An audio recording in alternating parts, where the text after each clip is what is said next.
Good morning, everybody. Thank you all for attending our first flag raising ceremony for the Pan-African flag to kick off Black History Month. But before we begin, I'd like to recognize just some of the members of City Council. So behind your mass City Council, if you're in attendance today, can you raise your hand? Thank you. And then if you are a member from the business community, I know we have some members of the Chamber and the DDA, if you could raise your hands and recognize yourself.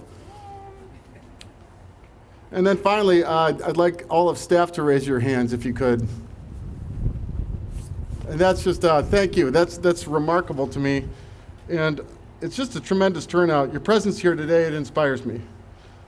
So I just want to take a moment to remark to staff, this initiative is a product of turning intentions into actions. In other words, it's walking the walk. When we walk the walk, we demonstrate that our values do drive our decisions and our actions and our intentions. That we understand that putting the values of inclusiveness into practice bolsters our integrity as an organization. It makes us better. We gain new perspective when we embrace diversity and equity through practicing inclusiveness, and our next speakers have contributed to that perspective and brought new points of view and vantage points to the City Manager's office. And with that, please join me in welcoming Danicia McSwain.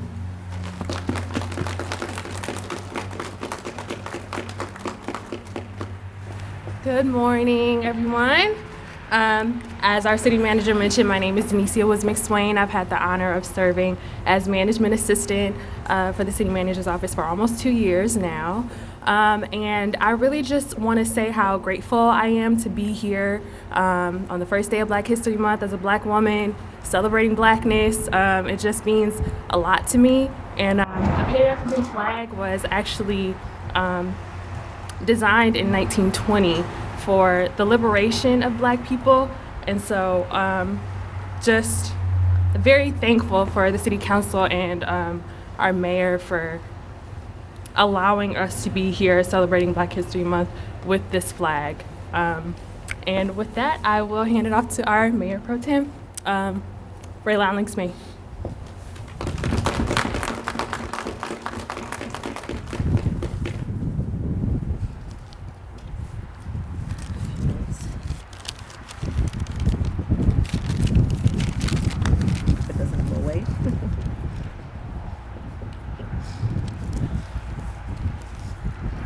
Good morning.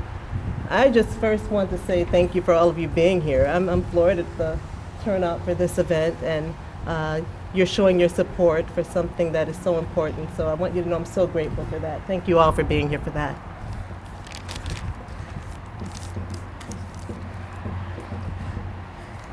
As we celebrate this first day of Black History Month, I thank the city for being so supportive in this effort, because what you're saying as we raise this Pan-African, African-American flag right here outside of City Hall, what you're saying is that you recognize the accomplishments made by African-Americans over the course of history, past, present, and future.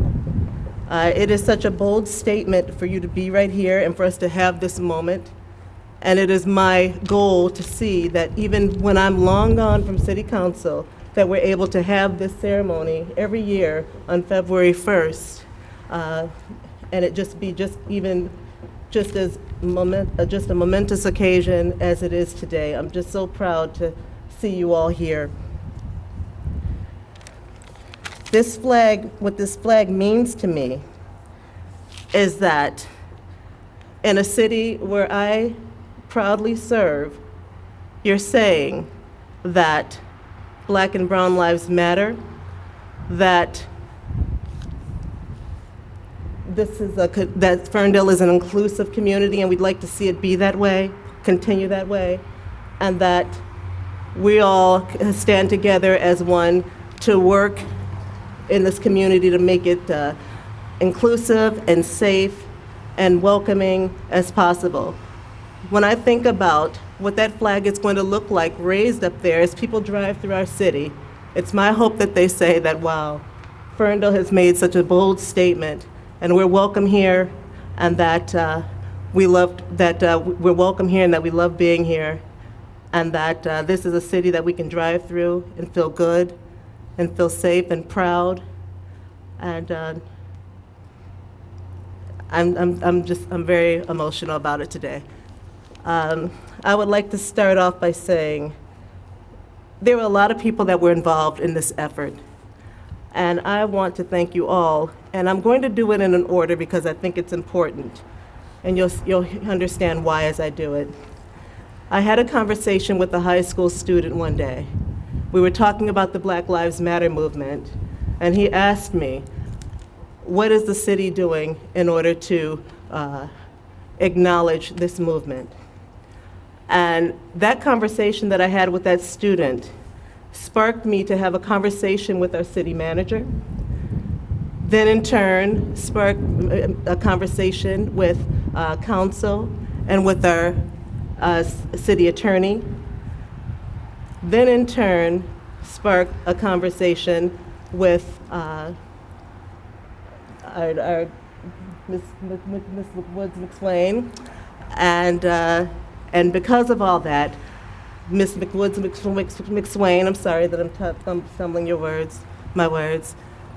With that, she drafted, I think, a beautiful resolution, one that I could not have done any better, and I'm very, very proud of her for taking on that effort.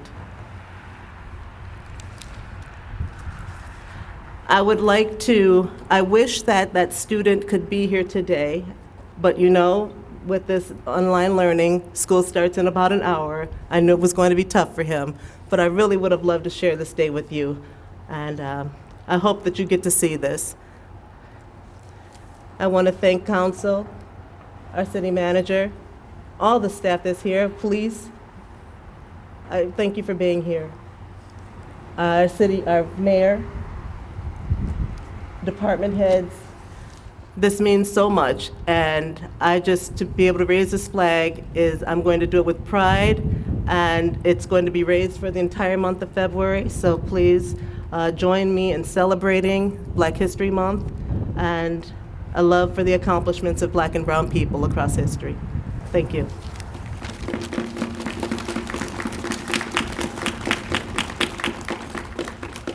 I would now like to take this opportunity to introduce our mayor, Melanie Piana.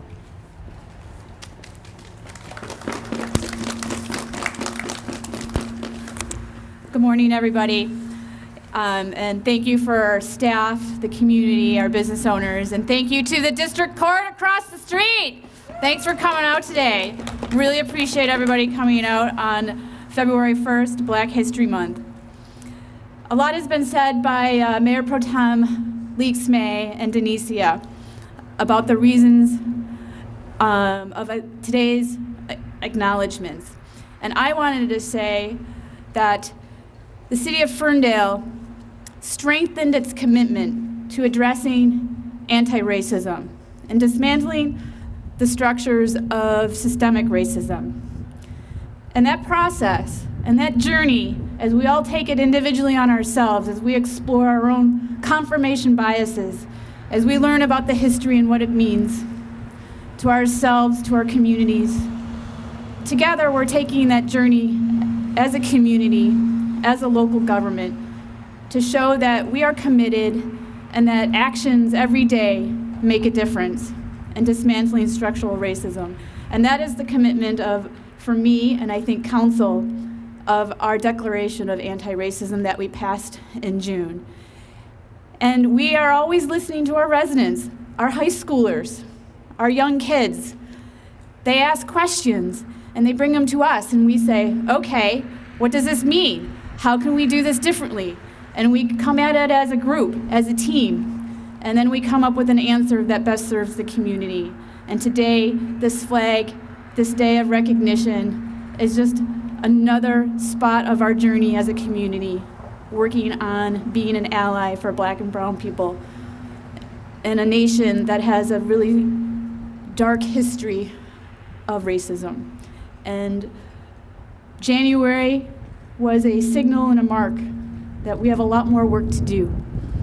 And I'm really proud of our community today, and I'm really proud of Miss Danicia Woods and Mayor Pro Tem Leaks May for bringing this forward. So thank you, and let's move ahead with the raising of the flag.